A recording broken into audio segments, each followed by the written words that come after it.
प्रिय विद्यार्थी मित्रांनो, आज आपण समाजशास्त्र या विषयामधील सर्वात शेवटचा जो भाग आहे, भारतीय समाजाचा परिचय या पाठाचा अंतिम भाग आपण पाहणार आहोत, स्वातंत्र्योत्तर भारत। पहिल्या दोन भागांमध्ये आपण आपली प्राचीन आणि मध्ययुगीन जी संस्कृती आहे त्याबद्दल आपण सविस्तर चर्चा केलेली आहे। त्याच पद्धतीने वसाहतकालीन भारत यामध्ये जो ब्रिटिश कालावधी आहे आणि त्याचा जो परिणाम भारतीय राज्यघटनेत किंवा भारतीय समाजामध्ये जो झालेला आहे त्याची देखील आपण चर्चा केलेली आहे। याचद्वारे आज आपल्याला स्वतंत्र भारत म्हणजे स्वतंत्र भारतामध्ये सर्व लोकांचे हित, सर्वांचा समावेश आणि विकास ही जर आपल्याला उद्दिष्ट गाठायची असेल तर 1947 नंतरचा जो भारताचा प्रवास आहे त्यामध्ये ज्या काही बदल झालेले आहेत, ज्या काही योजना राबवलेल्या आहेत त्यांचा थोडक्यात आपल्याला आढावा घ्यायचा आहे। प्रस्तुत पाठ्यपुस्तकामध्ये याबाबत काही मुद्दे दिलेले आहेत आणि सगळ्यात जो पहिला मुद्दा आहे तो आहे स्वातंत्र्योत्तर भारतमधील भारताचे संविधान। भारताचे हे जे संविधान आहे हे भारताचे संविधान डॉक्टर बाबासाहेब आंबेडकर यांनी लिहिलेले आहे आणि म्हणूनच आपण त्यांना भारताच्या संविधानाचे किंवा राज्यघटनेचे शिल्पकार देखील म्हणतो। या संविधानाचा जेव्हा आपण विचार करतो तर संविधान म्हणजे एखादा देश किंवा राष्ट्र चालविण्यासाठी त्या देशाचे जे मूळ नियम आहेत किंवा त्या देशाचे जे मूळ उद्दिष्ट आहेत हे एखाद्या पुस्तकामध्ये किंवा कायद्याद्वारे कलमामध्ये जेव्हा लिखित स्वरूपामध्ये आपण करतो तेव्हा त्याला आपण संविधान म्हणत असतो। 6 डिसेंबर 1946 रोजी या संविधानाबाबत एक समिती आयोजित करण्यात आली आणि त्याला आपण मसुदा समिती म्हणतो। या मसुदा समितीमध्ये जे अध्यक्षीय स्थान होतं ते डॉक्टर बाबासाहेब आंबेडकर यांनी भूषविले होते आणि म्हणूनच आपण त्यांना राज्यघटनेचे शिल्पकार असे म्हणतो। यामध्ये सर्वांचा विचार, समानता, बंधुता ही जी तत्व आहेत त्यानुसार हे संविधान आपलं तयार झालेलं आहे। भारताच्या संविधानामध्ये इतर देशांचे जे संविधान आहे त्याचा देखील प्रभाव आपल्याला पाहायला मिळतो। आपला भारत जो देश आहे जो त्यांनी जे संविधान तयार केलेले आहे ते जगामधले सगळ्यात मोठं संविधान आहे आणि सार्वभौम जे राष्ट्राने संविधान केलेलं आहे त्याला सर्वोच्च कायदा देखील म्हटलेला आहे। म्हणून आपलं संविधान खूप महत्त्वपूर्ण आहे। या संविधानामध्ये भारतातील जी विविधता आहे त्याचा देखील विचार केलेला आहे। सर्व धर्म समभाव म्हणजे सर्व धर्मांचा आदर करणे या मूल्याला महत्त्व दिलेलं आहे। ही जी राज्यघटना आहे ही 26 नोव्हेंबर 1949 रोजी आपण स्वीकारली आणि 26 जानेवारी 1950 पासून आपण ती अंमलात आणलेली आहे। या राज्यघटनेमध्ये जसे वेळोवेळी परिस्थितीनुसार सामाजिक विकासासाठी किंवा देशाच्या हितासाठी काही बदल देखील करणं अपेक्षित आहे आणि त्याच पद्धतीने मागील वर्षी जो आपण पाहिलेला आहे की जो जम्मू आणि काश्मीर या प्रदेशासंदर्भात ऑगस्ट 2019 मध्ये जो जम्मू आणि काश्मीर या राज्यांना दिलेला जो विशेष कलम आहे तो रद्द करण्यात आलेला आहे। 370 कलम हे त्यामधून रद्द केलेले आहे। म्हणजे भारताच्या विकासासाठी किंवा भारतीय लोकतंत्रासाठी जे काही आवश्यक आहे ते निर्णय आपण संविधानामध्ये पाहतो। दुसरा जो मुद्दा आहे तो आहे कायदे। आता हे बघा, कायदे जर आपण म्हटलं तर ते आपल्या संरक्षणासाठी सरकारने केलेले आहेत। ब्रिटिश काळामध्ये देखील अनेक कायदे तयार केलेले आहेत। कायद्यांचा मूळ उद्देशच जी यंत्रणा आहे, जी प्रशासकीय सेवा आहे किंवा जी राज्यघडी आहे ती सुरळीत चालण्यासाठी असतात आणि स्वातंत्र्योत्तर भारतामध्ये जेव्हा प्रशासकीय काही यंत्रणा असतील, प्रसार माध्यमे असतील, ज्या सामाजिक चळवळी झालेल्या आहेत त्यामधून असे काही सामाजिक समस्या किंवा असे काही चिंतेचे विषय समोर आलेले आहेत की त्यानुसार मग संसदेमध्ये कायदे पारित केलेले आहेत। जर आपण बघितलं तर भारतीय समाजामध्ये अनेक समस्या नंतर उदयास आलेल्या आहेत। यामध्ये स्त्रियांच्या समस्या आहेत, शिक्षणाच्या समस्या आहेत, लोकसंख्येच्या समस्या आहेत, गुन्हेगारी, बेरोजगारी असे अनेक विषय आहेत आणि या संदर्भात कायदे तयार केलेले आहेत. हे जे कायदे आहेत हे देखील काळानुसार त्यामध्ये बदल केलेला आहे. जसं जसं काळ जातो, ज्या पद्धतीने परिस्थिती बदलते त्याच पद्धतीने या कायद्यांमध्ये देखील आपल्याला बदल पाहावयास मिळतो. त्याच पद्धतीने सगळ्यात महत्त्वाचं म्हणजे नागरी जीवनासाठी जी गुन्हेगारी जी वाढलेली आहे त्यापासून आपल्याला संरक्षण देण्यासाठी आणि समाज नियंत्रणासाठी कायदे खूप महत्त्वपूर्ण आहेत. जर कायदेच नसते तर कदाचित समाजामध्ये नियंत्रण किंवा एक सुव्यवस्था आखणे खूप कठीण झालं असतं आणि म्हणूनच यासाठी कायदे हे उपयुक्त आहेत. पाठ्यपुस्तकामध्ये बरेचसे कायदे आणि त्या संदर्भात चर्चा केलेली आहे, परंतु थोडके कायदे मी तुमच्या समोर मांडते. सगळ्यात पहिला जो कायदा आहे 1954 मध्ये, ज्याला आपण स्पेशल मॅरेज ॲक्ट विशेष विवाह कायदा हा आपण म्हणतो, हा जो विवाह कायदा आहे यामध्ये आंतरजातीय विवाहास प्राधान्य दिलेलं आहे. हा जर कायदा आपण बघितला तर ब्रिटिशकालीन कायद्यामध्ये 1872 मध्ये याचं लागूकरण देखील केलेलं होतं, परंतु काही सुधारणात्मक बाबी याच्यामध्ये टाकून पुन्हा हा कायदा 1954 मध्ये विशेष विवाह म्हणून भारतामध्ये पुन्हा प्रचलित झालेला आहे. कारण तेव्हाच्या ज्या जाती प्रथा होत्या, ज्या अनिष्ट रूढी होत्या, त्या इतक्या जाचक होत्या की या कायद्याला पुन्हा पारित करावं लागलं किंवा कायदा पुन्हा चर्चेमध्ये हा आलेला आहे. पुढचा जो कायदा आहे 1955चा, ज्याला आपण हिंदू कोड बिल म्हणतो. आता हे जे हिंदू कोड बिल आहे हे आंबेडकर यांनी मसुदा समितीमध्ये संसदेत पारित केलेलं आहे. या कोड बिल अंतर्गत भारतीय समाजातील कोणत्याही जाती धर्माच्या ज्या स्त्रिया आहेत त्यांना जाचक रूढी परंपरा अनिष्ट प्रथेपासून न्याय मिळावा, कुठंतरी त्यांची सुटका व्हावी, या उद्देशाने हिंदू कोड बिल हा कायदा तयार केलेला आहे. पुढचा जो आहे 1961चा हुंडा प्रतिबंधक अधिनियम. हुंडा देणं आणि हुंडा घेणं हे कायद्याने गुन्हा असं ठरवलेलं आहे आणि यासाठी 5 वर्ष कारावास, त्याचप्रमाणे 15,000 रक्कम कमीत कमी अशा प्रकारची शिक्षा देखील आपल्याला या प्रस्तावामध्ये दिसते. यामध्ये अधिक कठोरता किंवा अधिक प्रकारचे जे नियम आहेत ते देखील नंतर आपल्याला पाहायला मिळतात की त्यामध्ये आलेले आहेत. परंतु मुख्य उद्देश काय आहे की हुंडा देणं आणि घेणं. हुंड्याअभावी जर बघितलं तर इतर समस्या देखील तयार झालेल्या आहेत. ज्या नववधू दहन समस्या आहेत, स्त्रियांच्या ज्या कौटुंबिक हिंसाचाराच्या ज्या समस्या आहेत, त्या हे हुंड्याचं ही जी मूळ समस्या आहे ते म्हणजे हुंड्याची मूळ समस्या हे एक कारण आहे आणि म्हणून आपल्या कायदे व्यवस्थामध्ये असे कायदे तयार करण्यात आले. शिवाय बालकामगार जो कायदा आहे 1986 मध्ये हा देखील कायदा तयार करण्यात आलेला आहे. या कायद्याअंतर्गत 14 वर्षाखालील जे काही मुलं आहेत त्यांना औद्योगिक क्षेत्रामध्ये घरगुती कामामध्ये काम करण्यास मज्जाव आहे किंवा प्रतिबंध केलेला आहे आणि तो कायद्याने गुन्हा असा ठरलेला आहे. कारण मुलं हे देशाचे भवितव्य आहेत आणि त्यांच्या जर शारीरिक, नैतिक, मानसिक जर त्यांचं खच्चीकरण होत असेल तर त्या उद्देशाने हे बाल कामगार कायदे तयार केलेले आहेत. म्हणजेच आपल्याला थोडक्यात हे लक्षात आलेलं आहे की कायदे ही जी व्यवस्था आहे आपल्या भारतीय यंत्रणेमध्ये तिला महत्त्व दिलेलं आहे. स्वातंत्र्यपूर्वीच्या भागामध्ये देखील किंवा स्वातंत्र्यानंतरच्या भारतामध्ये देखील हे कायदे प्रचलित झालेले आहेत. त्याचप्रमाणे तिसरा जो मुद्दा आहे तो आहे आपली अर्थव्यवस्था.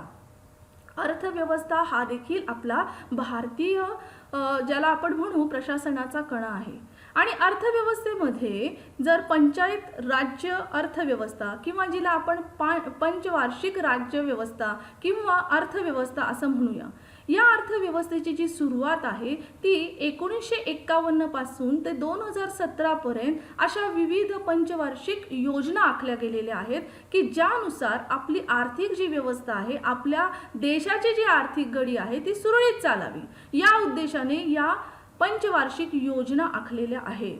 याची सुरुवात 1 एप्रिल 1951 मध्ये सुरू झालेली आहे आणि या योजनेअंतर्गत अनेक असे उपक्रम की जे अर्थव्यवस्थेसाठी चांगल्या पद्धतीने भारतामध्ये उपयोगात आणले जातील या प्रकारचं नियोजन केलेलं आहे.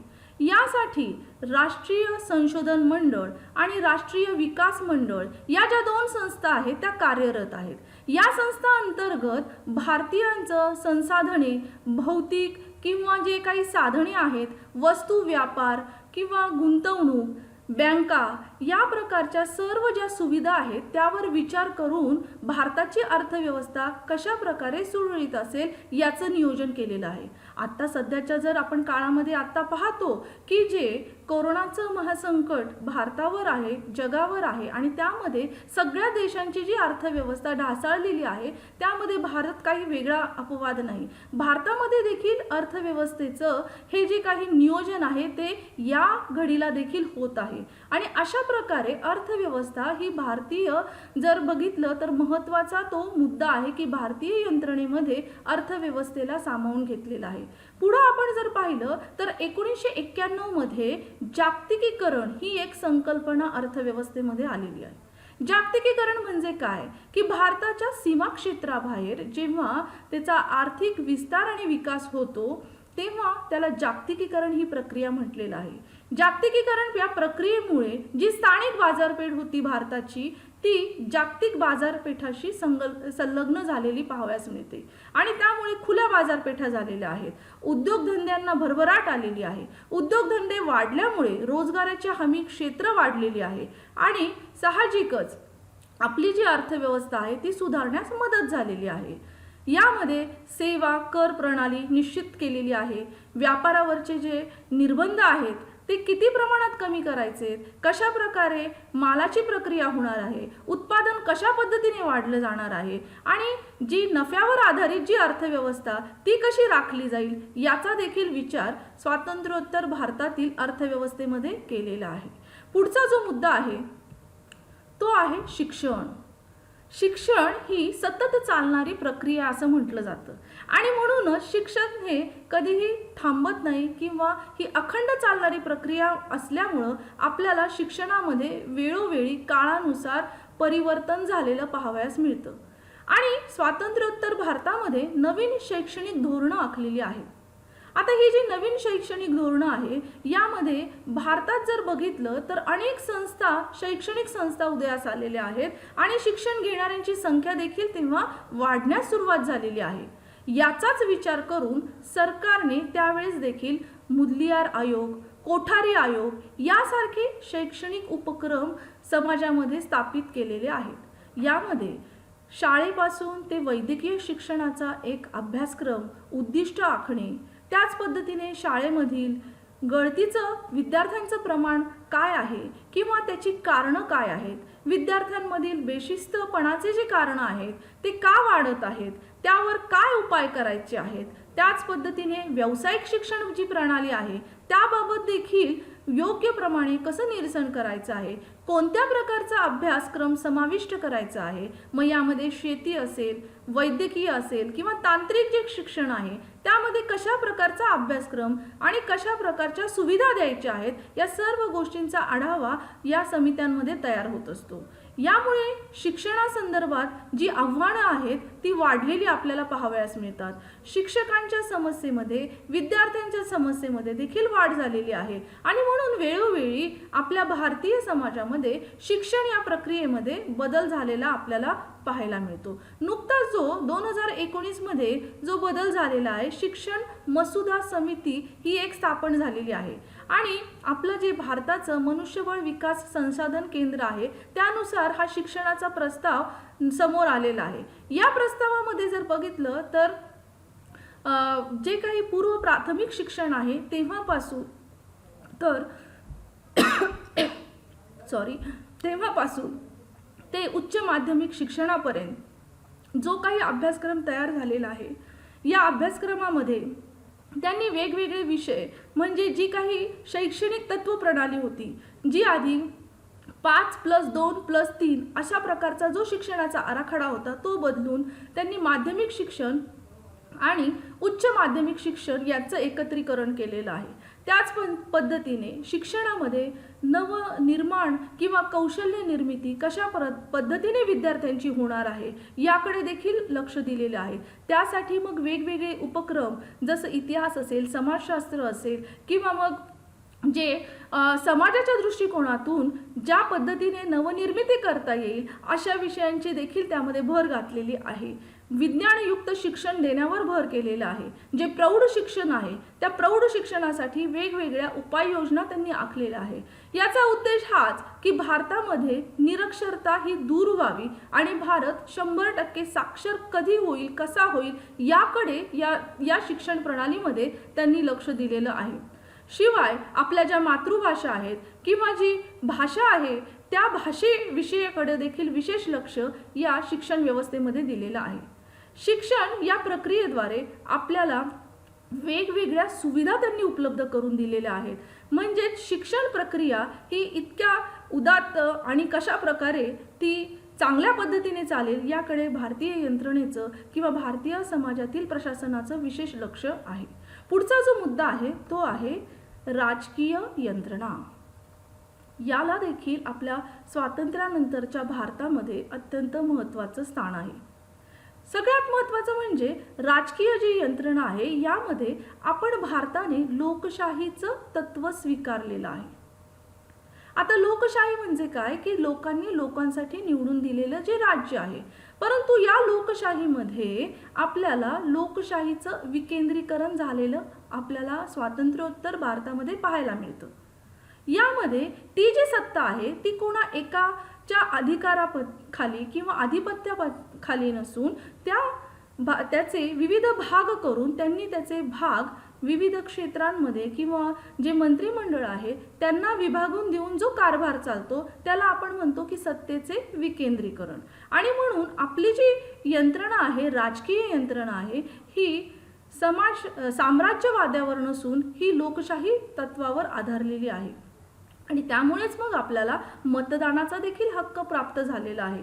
त्याची वयोमर्यादा आपल्या राजकीय यंत्रणेमध्ये किंवा प्रशासनामध्ये नमूद केलेली आहे की 18 वर्ष वयावरील प्रत्येक भारतीय नागरिकास मतदानाचा हक्क त्यांनी तयार केलेला आहे. आणि या मतदानाच्या हक्कानुसार आपण आपला मतदानाच्या हक्कानुसार आपला प्रतिनिधी आपण निवडून देत असतो आणि तो आपल्या वतीने राजकीय याच्यामध्ये सक्रिय होऊन राजकारणामध्ये किंवा आपल्या देशाच्या हितासाठी नेतृत्व करत असतो. आणि अशा पद्धतीने निवडणूक हे तंत्र आपण स्वीकारलेलं आहे. यामध्ये जर बघितलं तर लोकशाहीमध्ये अप्रत्यक्ष लोकशाही आपण स्वीकारतो. या अप्रत्यक्ष लोकशाहीमध्ये आपण निवडून दिलेला जो हा उमेदवार आहे तो आपल्या वतीने राज्यकारभार चालवण्यासाठी मंत्रिमंडळ संसदेमध्ये कार्यरत असतो. याद्वारे आपण एक प्रकारे लोकशाहीला पुढाकार देत असतो. आपलं तत्व किंवा आपले जे विचार आहेत, आपलं जे स्वातंत्र्य आहे ते अबाधित राखण्याचा आपण प्रयत्न करतो. यामुळेच पुढे जर पाहिलं तर संघराज्य पद्धती देखील उदयास आलेली आहे. ही जी संघराज्य पद्धती आहे यामध्ये केंद्रशासित प्रदेश किंवा मग जे घटक राज्य आहेत किंवा जे काही राज्याची यंत्रणा आहे त्यामध्ये वेगवेगळे मंत्रिपद किंवा मंत्रिमंडळाची रचना आपण पाहतो आणि त्या प्रत्येक खात्याचे वेगवेगळे मंत्रिमंडळ आहे. मग त्याचे कॅबिनेट मंत्री वेगळे, मुख्यमंत्री, उपमुख्यमंत्री, त्यांचं मंत्रिमंडळ, कायदे मंत्रिमंडळ, अशी प्रत्येक जी यंत्रणा आहे ती खूप सुंदररित्या आपल्या राजकीय यंत्रणेत संघराज्य पद्धतीमध्ये राबवलेली आपल्याला पाहावयास मिळते. म्हणजेच स्वातंत्र्यानंतरचा जो भारत आहे जर बघितलं 1947 पासून तर आता 2020 पर्यंत याचा जर आपण पूर्ण आढावा घेतला तर प्रत्येक वेळेस आपल्याला बदल आणि तो पण परिवर्तनशील बदल आपल्या भारतामध्ये पाहावयास मिळतो आणि ही खूप मोठी आणि महत्त्वाची बाब आहे.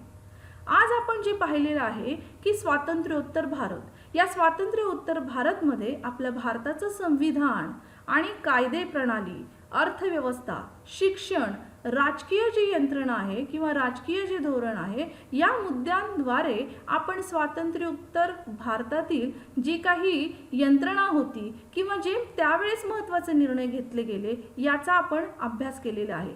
तसं जर बघितलं तर आपल्या पहिल्या धड्याचं नावच आहे की भारतीय समाजाचा परिचय आणि यामध्ये जे 3 विभाग आपण पाहिले, सगळ्यात पहिला प्राचीन आणि मध्ययुगीन भारत, दुसरा आहे वसाहतकालीन भारत आणि तिसरा हा जो होता स्वातंत्र्योत्तर भारत. याद्वारे आपण पहिलं जे प्रकरण आहे ते पूर्णपणे अभ्यासलेलं आहे. यापुढचा जो स्वाध्याय आहे या धड्यावरचा मी तुम्हाला व्हॉट्सॲप ग्रुपवर तो देणार आहे आणि तुम्ही तो मला सोडवून व्हॉट्सॲप ग्रुपवर दाखवावा अशी मी तुम्हाला विनंती करेन. धन्यवाद.